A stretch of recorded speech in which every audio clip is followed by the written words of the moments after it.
Dan, nice to actually have time to catch up with you. You're normally running around with 6, 7 drivers to look after. Just give us an insight what it's like to be running a team at this level. Yeah, exactly right. The Euromax we've done for, since 2009 we've been participating in that. This is our first sort of X30 Euro race. Just Sam Marsh, who's been a regular driver for us over the last 2 or 3 years.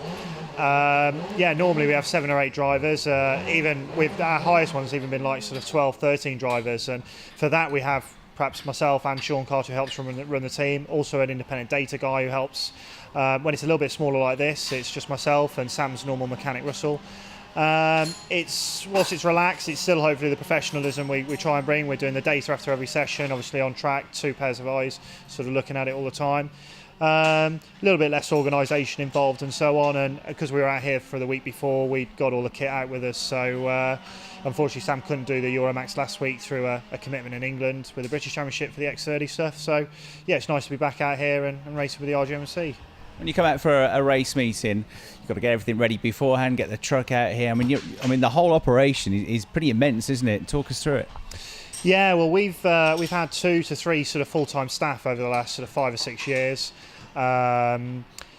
Of course, it climbs off through the winter, but yeah, once sort of February, March comes and the Euro season starts, it's pretty hectic. And this year, it's our first proper attempt at X30 classes, and it's the first time really in the UK it's had a good sized grid. So it's requiring sort of even more sort of organisation and more equipment for the drivers if they're doing sort of 2 championships.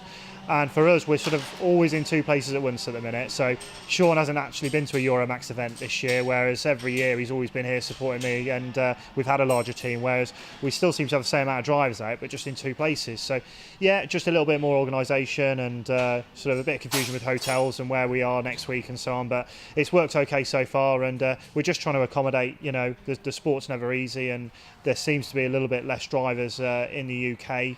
Obviously entries are down a little bit. Hopefully that's going to recover, I think, for next year. I do see the grids coming back. So yeah, we just got to adapt and be flexible.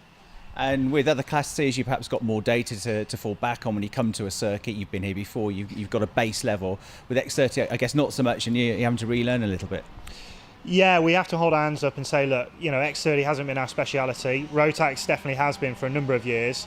Of course, the chassis are the same, so there's a lot of similarities and tyres, and once you sort of get a feel for where the pressures are, a lot of the times we're judging the gearings off where we've been in the Rotax classes. A little bit of trial and error, but generally there's some science behind it. Already with having raced here for sort of 4 or 5 years, and particularly even last week, it was wet this morning. Straight away we could sort of judge off where we were last week, even with the wet tyre pressures and gearings, and it looks like it worked, because pretty straight away that Sam was on pace. So experience counts for a lot, and we've got a great support. Ogden Motorsport do all our engines, and we've got a very, very close relationship with Steve, and that helps as well. So because of that relationship and our experience, we seem to be doing okay at the X30 this year.